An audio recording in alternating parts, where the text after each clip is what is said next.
Pernahkah Bapak atau Ibu lupa sebenarnya mau ambil apa sih? Kok sudah masuk kamar? Atau saat sedang mengobrol, susah sekali menemukan kata yang pas. Kebanyakan dari kita pasti menganggapnya hanya karena kita sedang lelah atau banyak pikiran. Tapi, di mana batasnya? Kapan kita tahu ini hanya lupa biasa dan kapan ini sudah jadi alam pertama yang harus kita waspadai? Hari ini kita akan membahas mengenai demensia. Dan bagaimana jika saya beritahu Bapak atau Ibu bahwa anggapan paling keliru tentang demensia adalah menganggapnya hanya sekadar pikun atau gampang lupa.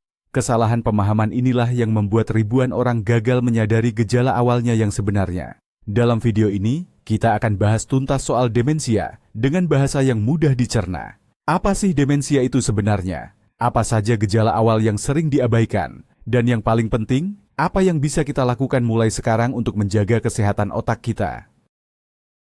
Tonton terus sampai selesai ya, karena informasi ini sangat penting.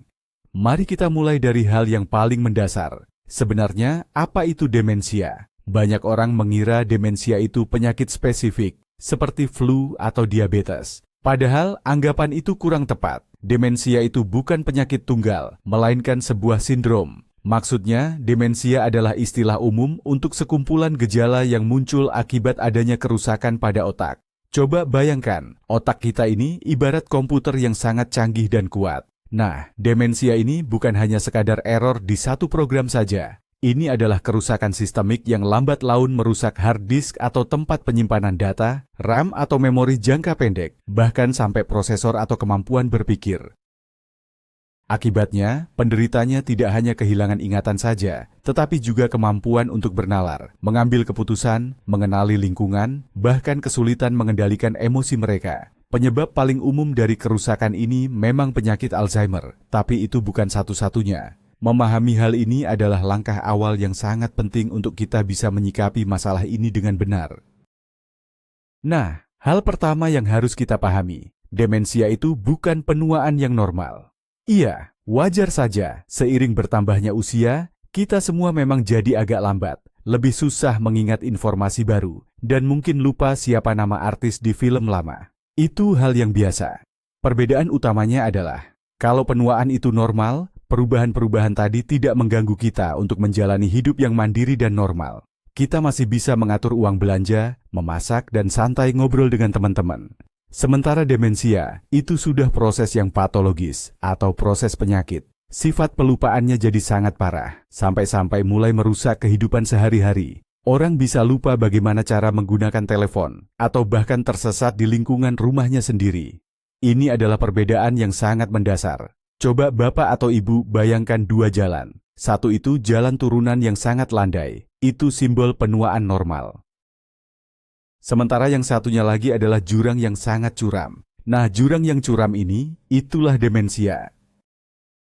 Inti dari penyakit demensia ini adalah sebuah proses yang mengenaskan, matinya sel-sel otak, atau yang kita kenal sebagai neuron. Sel-sel ini bertanggung jawab atas segalanya, mulai dari pikiran, ingatan, gerakan tubuh, sampai perasaan kita. Mereka saling berkomunikasi menggunakan sinyal listrik dan kimia, membentuk sebuah jaringan yang luar biasa rumit. Saat demensia menyerang, jaringan ini mulai hancur. Sambungan antar neuron terputus, dan setelah itu, sel-selnya sendiri akan mati. Dan proses ini, sayangnya, tidak bisa kembali lagi atau bersifat permanen. Kalau kita ibaratkan otak sebagai kota yang sangat ramai dan padat, demensia ini seperti wabah misterius. Wabah ini membuat seluruh wilayah kota mulai kosong, dan jalan-jalan penghubung di antara wilayah itu juga rusak parah. Akibatnya, kota ini kehilangan fungsinya, dan penghuninya, yaitu diri kita sendiri, ikut kehilangan kemampuan.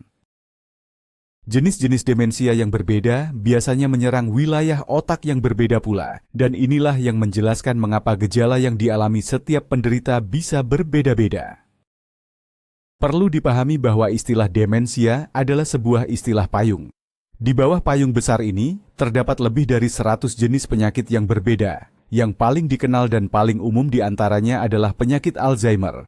Kondisi ini menyumbang sekitar 60 hingga 80% dari semua kasus demensia yang ada. Pada penyakit Alzheimer, terjadi penumpukan protein abnormal di otak, yaitu protein beta-amiloid dan tau. Protein ini membentuk plak dan gumpalan yang bersifat racun bagi sel-sel saraf atau neuron. Secara harfiah, protein-protein ini mencekik sel-sel otak, menghalangi mereka berfungsi dengan baik, dan pada akhirnya mematikannya.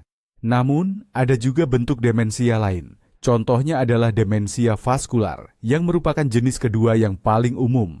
Demensia ini terjadi akibat masalah pada suplai darah ke otak, misalnya setelah serangan stroke atau serangkaian stroke kecil. Bayangkan begini, jika kotak otak kita ini berhenti mendapat pasokan oksigen dan nutrisi, maka bagian-bagian wilayahnya akan mulai mati karena kelaparan.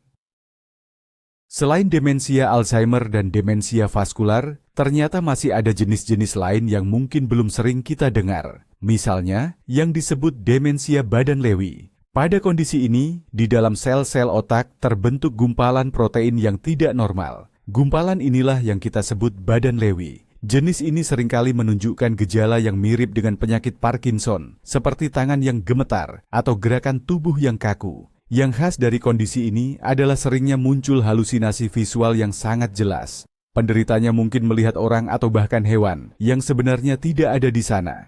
Tipe yang kedua adalah demensia frontotemporal. Demensia ini menyerang bagian depan dan samping otak, area yang bertanggung jawab atas kepribadian, tingkah laku, dan kemampuan berbicara. Karena itu, gejala awalnya seringkali bukan masalah lupa, melainkan perubahan drastis pada sifat atau kepribadian.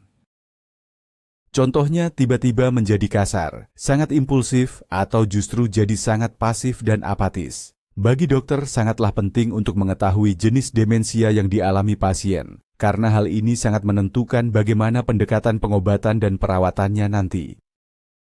Nah, sekarang kita masuk ke bagian yang paling penting, tanda-tanda awal yang seringkali kita abaikan. Yang pertama, dan yang paling jelas, adalah gangguan ingatan atau gampang lupa. Tapi, ada satu poin krusial di sini. Lupa menaruh kunci sebentar lalu menemukannya lagi. Itu masih normal. Namun, jika Anda mulai lupa percakapan penting yang baru saja terjadi, terus-menerus menanyakan hal yang sama berulang kali, atau melupakan seluruh kejadian, ini sudah menjadi tanda bahaya yang serius. Indikatornya terutama terlihat jelas pada kegagalan memori jangka pendek. Seseorang mungkin bisa mengingat masa kecilnya dengan sangat detail, namun sama sekali tidak ingat apa yang dimakannya saat sarapan, atau pesan yang disampaikan kepadanya 5 menit lalu. Hal ini terjadi karena bagian otak yang bertanggung jawab untuk membentuk ingatan baru, seperti yang disebut hipokampus, seringkali menjadi area yang paling pertama terpengaruh atau mengalami kerusakan. Ibaratnya seperti komputer Anda, ia berhenti menyimpan data atau file baru, tetapi semua data lama di hard disk masih bisa diakses.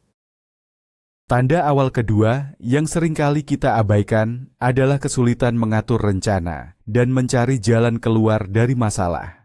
Hal-hal yang dulunya terasa gampang, tiba-tiba saja jadi tantangan yang sangat berat. Misalnya, seseorang jadi susah sekali mengikuti resep masakan yang sudah biasa dibuat karena dia bingung urutan langkah-langkahnya. Atau ia tidak bisa lagi mengurus tagihan bulanan, padahal ini pekerjaan yang rutin dilakukannya selama bertahun-tahun. Sulit baginya untuk membuat daftar belanjaan di toko, atau bahkan merencanakan kegiatan hariannya sendiri. Ini bukan hanya sekadar rasa malas atau kelelahan biasa. Ini adalah tanda bahwa fungsi eksekutif otak, yang kita sebut sebagai manajer internal diri kita, sedang terganggu. Fungsi ini yang bertanggung jawab untuk mengatur, menjaga fokus, dan mengerjakan banyak hal sekaligus, atau multitasking. Ketika manajer ini mulai bermasalah, bahkan pekerjaan sehari-hari yang paling sederhana pun bisa berubah menjadi teka-teki yang rumit, membuat kita merasa bingung dan frustrasi. Tanda peringatan yang ketiga adalah kesulitan melakukan kegiatan sehari-hari yang biasa kita lakukan. Ini tentang pekerjaan yang kita lakukan secara otomatis, tanpa perlu banyak berpikir. Orang yang mengalami demensia dini bisa tiba-tiba lupa aturan main kartu kesukaan mereka, padahal sudah dimainkan puluhan tahun. Atau, dia bisa tersesat saat pergi ke toko yang biasanya didatangi setiap hari. Seorang ibu bisa lupa cara mengoperasikan mesin cuci, sementara seorang bapak lupa bagaimana cara mengikat dasi. Ini terjadi karena demensia mengganggu apa yang disebut memori prosedural, yaitu ingatan tentang keterampilan dan urutan tindakan.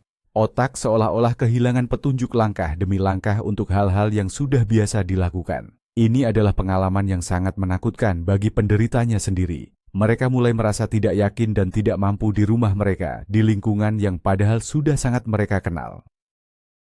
Ciri keempat adalah disorientasi atau kebingungan terhadap waktu dan tempat. Ini jauh lebih parah daripada sekadar lupa hari apa sekarang. Orang yang mulai mengalami demensia bisa kehilangan hitungan waktu, bahkan sering tertukar musim atau bulan. Mereka bisa saja terbangun di tengah malam, lalu buru-buru bersiap-siap berangkat kerja karena menyangka hari sudah pagi. Atau mereka lupa sedang berada di mana dan bagaimana caranya mereka sampai di situ, padahal itu adalah rumah atau apartemen mereka sendiri. Disorientasi ruang juga terlihat saat seseorang mulai sulit mengenali atau menemukan jalan, meskipun itu di lokasi yang sangat dikenalnya. Mereka bahkan bisa tersesat di jalanan yang biasa mereka lewati, dekat rumahnya sendiri. Ini terjadi karena adanya kerusakan pada bagian otak yang berfungsi sebagai peta internal dan juga pengatur waktu kita. Bagi mereka, dunia terasa membingungkan dan sulit diprediksi, dan ini tentu saja memicu rasa cemas yang luar biasa.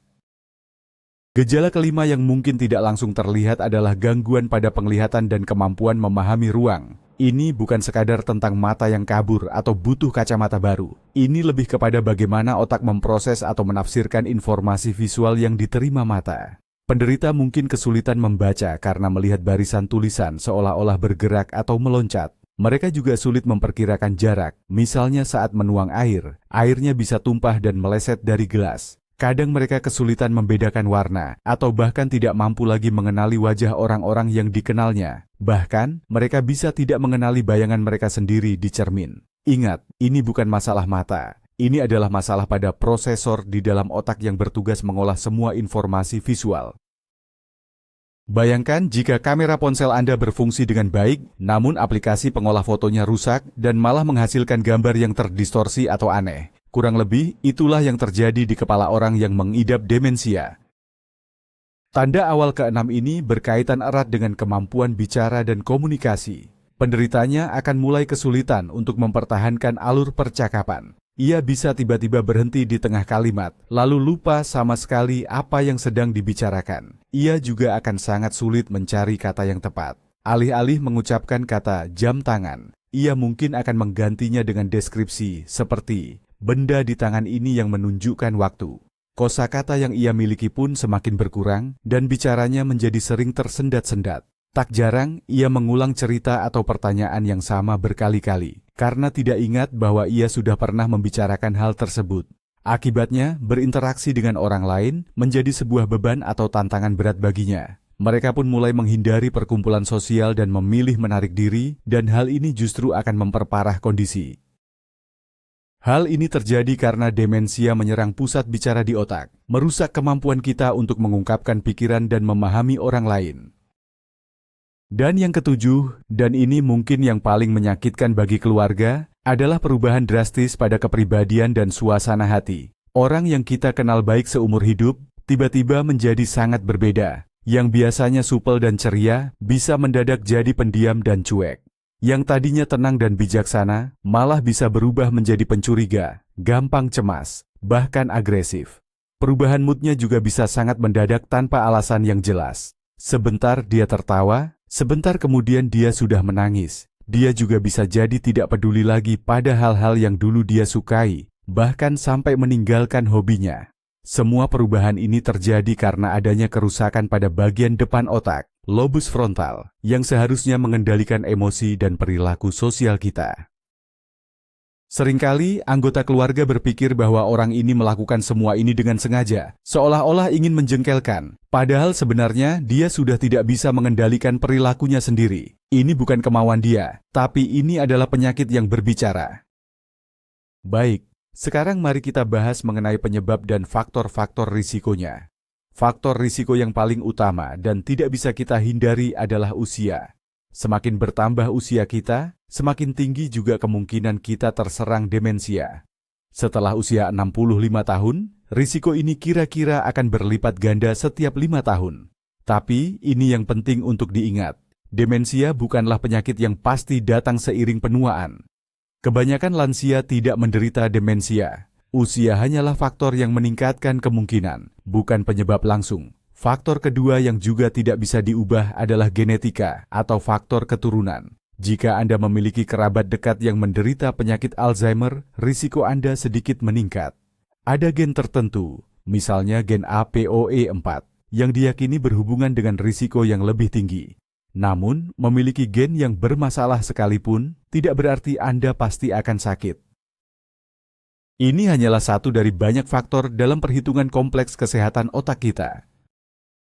Kabar baiknya, ada banyak faktor risiko kesehatan yang sebenarnya bisa dan harus kita kelola atau kendalikan. Di sini berlaku prinsip emas. Apapun yang baik bagi kesehatan jantung kita, itu juga baik bagi kesehatan otak kita. Otak kita ini, Bapak atau Ibu, adalah organ yang sangat rakus energi. Meskipun beratnya hanya sekitar 2% dari berat badan kita, otak menyerap sekitar 20% dari semua oksigen dan kalori yang kita konsumsi. Agar bisa bekerja optimal, otak tentu butuh pasokan darah yang sangat lancar. Oleh karena itu, gangguan sekecil apapun pada sistem jantung dan pembuluh darah kita pasti akan berdampak langsung ke otak. Tekanan darah tinggi, kadar kolesterol yang melonjak, diabetes dan obesitas. Semua kondisi ini merusak pembuluh darah kita, termasuk pembuluh-pembuluh halus yang bertugas memberi nutrisi pada otak. Inilah yang kemudian meningkatkan risiko kita terhadap demensia vaskular atau demensia akibat masalah pembuluh darah, bahkan juga risiko terhadap penyakit Alzheimer. Faktor risiko selanjutnya yang bisa kita kontrol adalah gaya hidup kita sehari-hari. Merokok, ini adalah salah satu musuh besar bagi kesehatan otak. Kebiasaan ini akan menyempitkan pembuluh darah, meningkatkan tekanan darah, dan membuat darah kita penuh dengan zat-zat beracun, toksin. Konsumsi alkohol yang berlebihan juga sangat beracun bagi sel-sel saraf kita, neuron, bahkan bisa memicu jenis kepikunan, demensia yang spesifik. Lalu, pola makan yang tidak sehat, seperti terlalu banyak gula, lemak jenuh, dan makanan cepat saji atau olahan, ini memicu peradangan, inflamasi, dan stres oksidatif di seluruh tubuh, termasuk di dalam otak kita. Nah, di sisi lain, tidur yang berkualitas itu sangat penting. Ini adalah waktu di mana otak kita secara harfiah membersihkan diri dari sampah beracun, termasuk protein beta-amiloid. Protein inilah yang diketahui menumpuk pada pasien penderita penyakit Alzheimer. Jadi, jika kita kurang tidur secara terus-menerus, kronis, proses pembersihan ini akan terganggu dan tentunya risiko penyakit juga akan meningkat. Faktor penting lainnya adalah cedera kepala traumatis. Setiap cedera kepala yang parah, apalagi sampai menyebabkan kita pingsan atau kehilangan kesadaran, akan meninggalkan jejak dan sangat meningkatkan risiko kita terkena demensia di kemudian hari. Oleh karena itu, kita wajib mengutamakan keselamatan. Selalu pasang sabuk pengaman saat di mobil, gunakan helm saat bersepeda atau bermain sepatu roda, dan berhati-hati agar tidak jatuh, terutama bagi bapak dan ibu yang sudah memasuki usia lanjut. Selain itu, penelitian juga menunjukkan adanya hubungan erat antara gangguan pendengaran dan risiko demensia. Ketika pendengaran seseorang menurun, otak akan bekerja sangat keras dan menghabiskan banyak sumber daya hanya untuk memproses dan mengartikan suara. Akibatnya, energi yang tersisa untuk fungsi kognitif lainnya pun berkurang. Terlebih lagi, kesulitan mendengar seringkali mendorong seseorang untuk menarik diri dari lingkungan sosial, isolasi. Dan isolasi ini juga merupakan faktor risiko demensia yang berdiri sendiri. Nah, sekarang kita sampai pada topik yang paling menarik, yaitu cadangan kognitif. Bayangkan saja, otak Anda itu seperti otot. Semakin sering Anda melatihnya, ia akan semakin kuat dan tahan banting. Cadangan kognitif ini adalah kekuatan cadangan otak Anda yang Anda kumpulkan sepanjang hidup. Cadangan ini membantu otak untuk bertahan lebih lama dari berbagai perubahan patologis. Bahkan, meskipun proses yang mengarah pada demensia sudah mulai terjadi di dalamnya, otak yang kuat dan memiliki cadangan besar mampu mengkompensasi kerusakan ini. Caranya, ia akan mencari jalur alternatif untuk mengirimkan sinyal-sinyal saraf. Seseorang dengan cadangan kognitif yang tinggi cenderung tidak menunjukkan gejala demensia lebih lama dibandingkan orang dengan cadangan yang rendah, meskipun tingkat kerusakan otaknya sama. Inilah perlindungan utama kita. Lantas, bagaimana caranya kita membangun cadangan kognitif ini? Kuncinya mudah, Bapak atau Ibu. Belajarlah seumur hidup. Setiap kegiatan mental yang kompleks dan menantang akan membentuk koneksi saraf baru dan memperkuat jaringan yang sudah ada. Misalnya, menguasai bahasa asing, belajar memainkan alat musik, rajin memecahkan teka-teki, membaca buku yang memerlukan pemikiran dalam, atau mencoba hobi baru. Semua itu sangat efektif. Intinya, aktivitas itu harus benar-benar baru bagi Anda dan harus membutuhkan usaha keras. Coba pikirkan, sekadar mengisi teka-teki silang yang itu-itu saja setiap hari, lambat laun tidak akan lagi menjadi latihan yang efektif. Otak kita memerlukan tantangan yang berbeda. Ini sama seperti kita pergi ke pusat kebugaran. Agar otot dapat berkembang, kita harus meningkatkan beban latihan secara bertahap. Nah, prinsip ini berlaku juga untuk otak. Tidak ada kata terlambat untuk mulai mempelajari hal yang baru, Bapak atau Ibu. Selain itu, kegiatan sosial juga sangat penting loh. Manusia itu makhluk sosial. Berinteraksi atau ngobrol dengan orang lain adalah salah satu tugas kognitif yang paling rumit. Kita harus mendengarkan, memahami, menganalisis bahasa tubuh, menyusun kata-kata, dan menjaga alur pembicaraan agar tetap nyambung. Semua proses ini merupakan latihan paling ampuh untuk otak kita. Sebaliknya, kesepian dan isolasi sosial justru menjadi faktor risiko serius yang bisa memicu demensia atau pikun. Makanya, penting sekali untuk tetap menjaga silaturahmi dengan teman dan keluarga, aktif dalam kehidupan bermasyarakat, bergabung dengan klub hobi, dan menjadi bagian dari komunitas. Percakapan tatap muka atau ngobrol langsung menstimulasi otak kita dengan cara yang tak bisa digantikan oleh gawai atau televisi manapun. Inilah yang disebut sebagai eliksir awet muda, yang sesungguhnya untuk pikiran kita.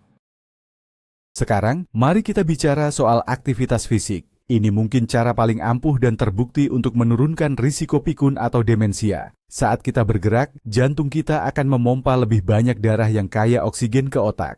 Olahraga juga memicu produksi zat khusus, semacam faktor pertumbuhan, yang membantu sel-sel otak kita yang tua tetap bertahan dan juga merangsang lahirnya sel-sel baru. Ini penting terutama di bagian otak yang mengurus ingatan.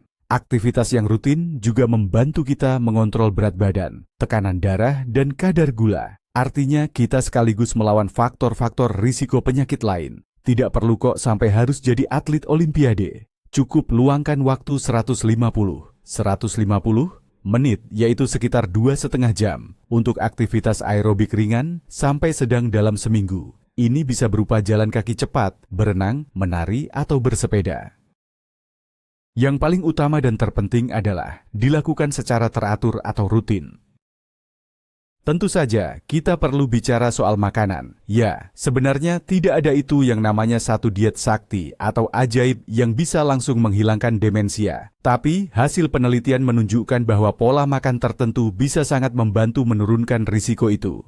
Pola yang paling banyak diteliti dan terbukti adalah diet Mediterania. Intinya, diet ini fokus pada sayur mayur, buah-buahan, biji-bijian utuh, kacang-kacangan, dan minyak zaitun. Untuk ikan dan makanan laut dimakan beberapa kali dalam seminggu. Sementara daging merah dan makanan manis itu sebaiknya jarang-jarang saja. Pola makan seperti ini kaya akan antioksidan dan zat anti peradangan. Ini penting karena bisa melindungi sel-sel otak kita dari kerusakan. Asam lemak omega 3 yang banyak terdapat di ikan berlemak dan juga vitamin B kompleks itu juga sangat penting. Intinya, ini bukan sekadar diet ketat, tapi lebih ke gaya hidup sehat yang bermanfaat bagi seluruh tubuh kita secara keseluruhan. Jadi, mari kita simpulkan, demensia itu bukan sekadar lupa biasa, dan ini bukan bagian normal dari proses menua. Ini adalah sindrom serius yang disebabkan oleh matinya sel-sel otak, yang perlahan merenggut jati diri seseorang. Kita telah mengetahui bahwa selain dari masalah ingatan yang jelas terlihat, ada setidaknya 6 tanda awal lain yang tidak boleh kita abaikan. Tanda-tanda itu meliputi kesulitan merencanakan sesuatu, masalah dalam melakukan kegiatan rutin, disorientasi atau bingung arah, gangguan penglihatan, masalah berbicara, serta perubahan perilaku. Hal yang paling penting kita ketahui adalah bahwa sekitar 40% kasus demensia berpotensi untuk dicegah atau ditunda. Kita punya alat-alat yang sangat ampuh di tangan kita, yaitu aktivitas fisik, pola makan yang tepat, stimulasi otak yang berkelanjutan, dan kehidupan sosial yang aktif. Merawat otak adalah maraton, bukan lari cepat, dan kita harus memulainya sesegera mungkin. Terima kasih sudah menonton video penting ini sampai selesai. Jika video ini bermanfaat bagi Anda, silakan beri suka atau like, dan ikuti saluran kami agar tidak ketinggalan informasi kesehatan terbaru lainnya. Sekarang ada pertanyaan untuk Anda. Apakah Anda atau kerabat dekat Anda pernah mengalami tanda-tanda awal kelupaan? Bagaimana cara Anda membedakan antara kelelahan biasa dengan gejala yang lebih serius? Silakan bagikan pengalaman Anda di kolom komentar. Ini sangat penting bagi komunitas kita. Jaga diri Anda dan otak Anda baik-baik.